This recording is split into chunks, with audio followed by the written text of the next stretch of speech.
ህዝብ ትግራይ ኣብ ኩናት ከይተእትዎ ነዚኦም ሕጂ ምስ ኢሳያስ ናይ ኢሳያስ ፕሮፓጋንዲስት ኮይኖም ዝወፁ ዘለዉ ኣብርሃ ተኽሉድዩ ነዚ ልፍዓተይ ዝበሃል መድህን ድያ ነዚ መን ኢኹም ትብሎ እዚ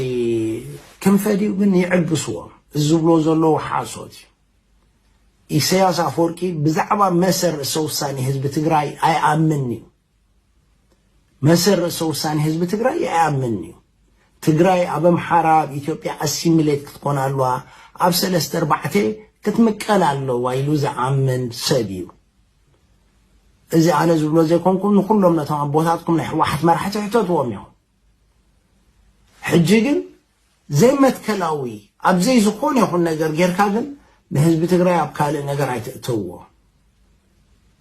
ብሓሶት بالخبطنا بمثلال تقبروا ነገር የለን ብዙሕ እውን ሃብቲ